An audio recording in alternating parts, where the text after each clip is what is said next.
Hey there, loved one. Welcome to Midweek Connection. It's an honor to be with you. Thank you so much for taking the time this evening to gather around and in some way get a midweek boost to be able to come into this place and celebrate our consciousness, celebrate who we are as individuals, but also celebrate the beauty of our interconnectedness. And as we experience what we are experiencing in the world, I think that becomes more and more clear. We're realizing just how connected we all are, and whether we like it or not. Sometimes we don't like it, but we are still connected ultimately with each other and, of course, with the divine.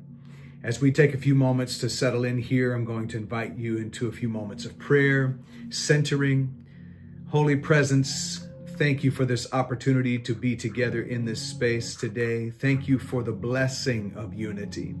Thank you for the blessing of the understanding of our oneness.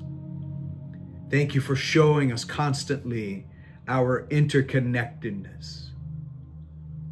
As we go through these next few moments, may we rise even more into higher levels of consciousness, expanding our soul and our self, having what I would like to call a coming back together of heaven and earth. On earth, as it is in the heavens. And not the sky above us, but that higher state of being, where the divine mind is in charge, guiding and direct us. We surrender to that divine mind as we take a few moments to settle into this pure presence awareness. We notice our breath, our breathing in and our breathing out.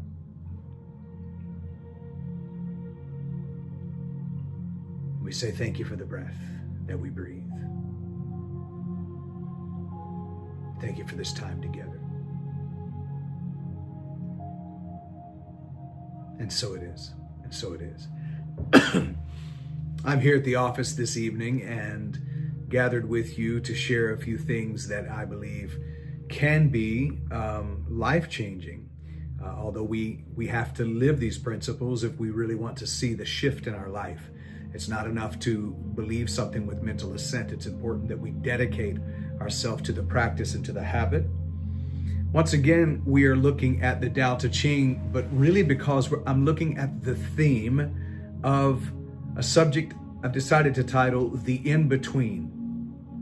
The In-Between. We are on a journey from point A to point B, but sometimes it's the in-between that can cause us to feel estranged, to feel disoriented. We're experiencing a shifting and a sifting, as we've been talking about now for years. It's happening, it's ongoing. I don't know how much longer this is going to be, but we are in a 7, possibly 10-year period of real shakeups in the planet. And this happens, sometimes there's many centuries in between it, and so people forget or there's not been enough information or inspiration passed down to folks that we go through waves, it seems, on the human linear time scale. And I believe we're sort of in a space of time like that right now, that many of us are disoriented because things don't feel the same. We've been hearing people say it's the end of the world. And I do believe actually that it is the end of the world as we've known it. It's not the end of the earth. The earth is going to remain. In fact, the earth will stay around even if we become extinct. And we seem to, as a human race, be choosing that pathway in many of our ways. What we're doing as we stir up division, strife, and hatred is we're actually heating up the planet. Of course, we've been polluting the planet now for many years in the name of convenience. And so, but it's the in-between that many of us have an emotional aversion to. We don't like it. It doesn't feel good. And so the Tao Te Ching, verse 71, is the one I would like to look at this evening. It says, embracing uncertainty is the essence of true wisdom. When we assume we have all of the answers, we trap ourselves in the cycle of ignorance. The first step to healing is acknowledging our own limitations. Only then can we begin to grow. Now, when we're talking about limitations, please know this. I'm not talking about that part of you that is connected to the eternal all-knowing.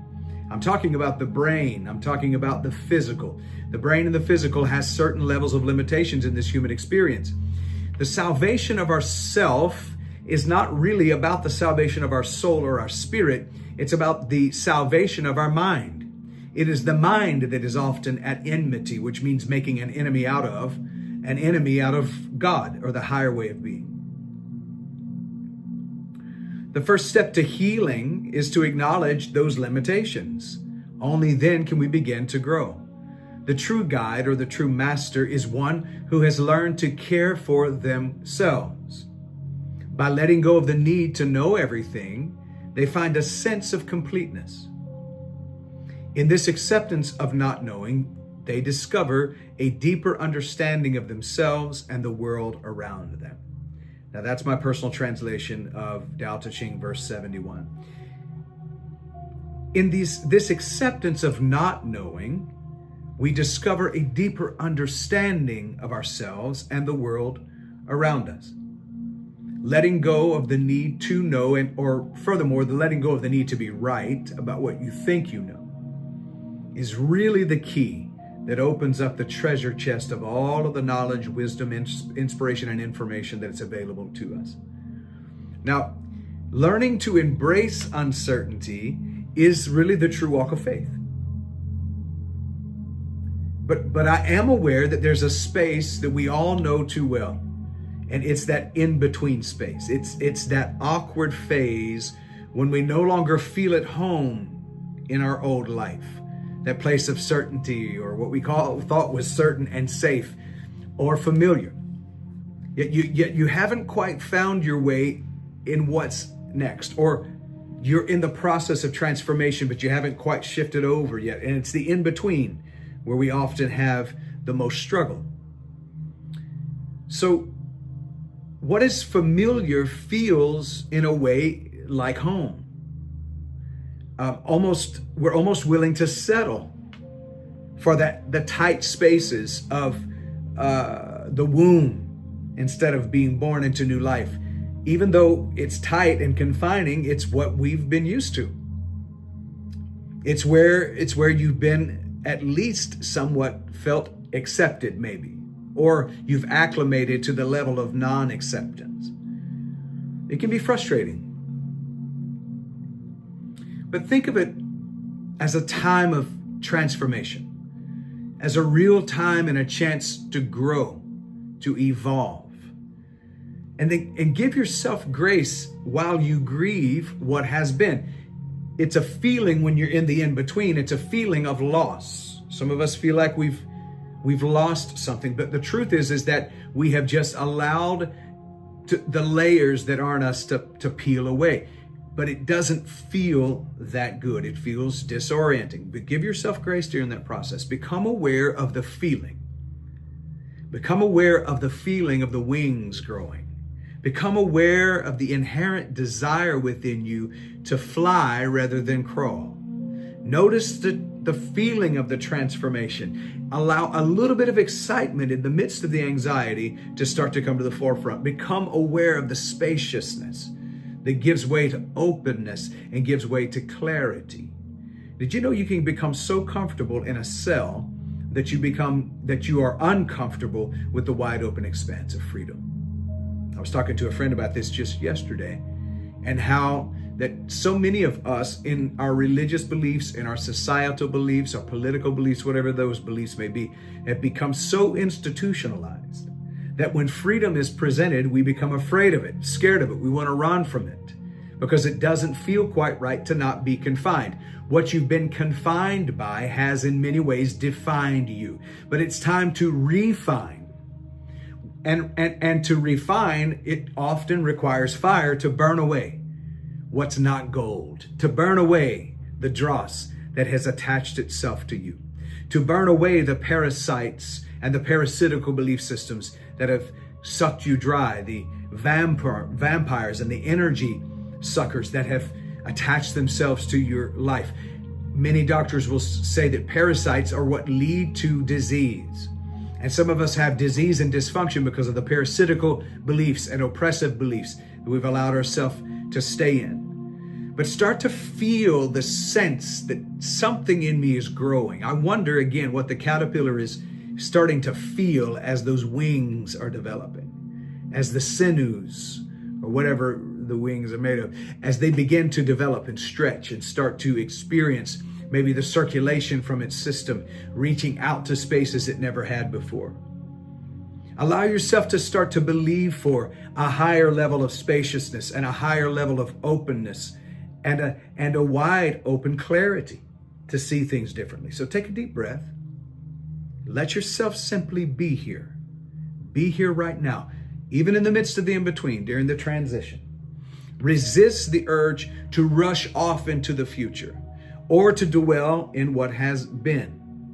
This moment is the only thing that's actually yours, and it's okay to just sit here for a while. Some of us have a hard time sitting in what is, and our suffering, as I've said over and over again, a constant reminder, our suffering more times than not is attached to us wanting things to be different than they are. And when you're in that in-between, those are those times that we can have a tendency to abort mission because of our fear, because of our anxiety. Remember, the phase of in-between is not going to last forever.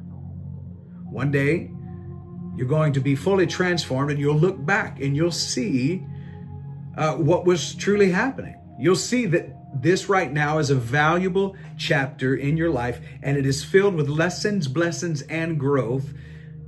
You may not be able to see it right now, but you'll look back once you have made that transition and transformation, and you'll see it. So embrace it and trust that brighter day is ahead, and that often the darkest spaces are the places for the development of a new image of you. So allow the awareness that the present moment becomes bright. And when it becomes bright, that brightens up the possibility of any future moments.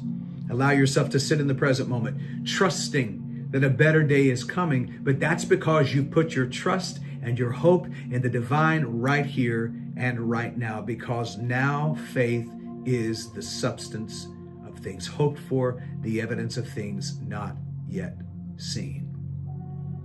And as you're in this process of transition, and there's a war cry going out where people are crying out on all kinds of sides of things about war and having it their way, and they're right about it, and this side's going to win and that side's going to win. When any one side wins, it paralyzes another one. And you have both a right and a left side of your body. And if one is paralyzed, you're crippled. If one side of you is paralyzed, you are disabled or reduced in your abilities. So as you're in this transition, remember that we didn't come to save this world. We're not here to save the world. We came to create a brand new world. Behold, I make all things new. That's the declaration. That's the declaration of Christ consciousness. We didn't arrive here to live in fear of the future. We are here to shape the future, and we can only do that from the present moment. So see the change, manage the change, and then shape the change toward the shape you want it to have. You see, pure consciousness power, the power of the divine, is not for or against anything. That power that you've been given is a neutral power, and you get to use it however you want. So see the change, manage the change internally, and then shape the change internally. As a result, you'll have an affect on the world. It's time to release the urge to convince, to convict, or even to awaken others. And instead, it's focusing on the awakening of our entire being. Step boldly now into your divinely creative power.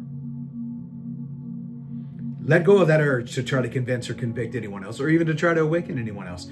Choose instead to focus completely on awakening your whole being, and then step boldly into your divinely creative power. Let's embrace this moment. Let's harness this potential. Even in the in-between, practice the potential. Practice the limitless while you feel limited. Together, I believe we can start to forge a future like no other we've ever seen. We can create and help to create and push forward or bring forward the evolution of soul, the soul's purpose, into this planet and create a new world. Is it possible? I believe it's not just possible. I believe that it is probable, because I believe that there are people who are deciding to rise up into that. And I invite you to consider the same for yourself. Thank you so much for joining me this evening. Thank you for being with me on this journey of ever unfolding truth and consciousness. And I invite you to, in the in-between, embrace uncertainty. Because as the Tao says, embracing uncertainty is the essence of true wisdom. The true guide is one who has learned to take care of themselves in the midst of that. They let go of the ego and the egoic need to know or to be right about everything, and they find a sense of completeness in that letting go. So release that. Learn to embrace the uncertainty, especially during these times of the in-between. All right, my friends, I hear the music getting started. I'm going to get up out of here now. Go and make it a great evening because you can. Make sure you give an offering this evening. Invest in this energy of the ever unfolding new world.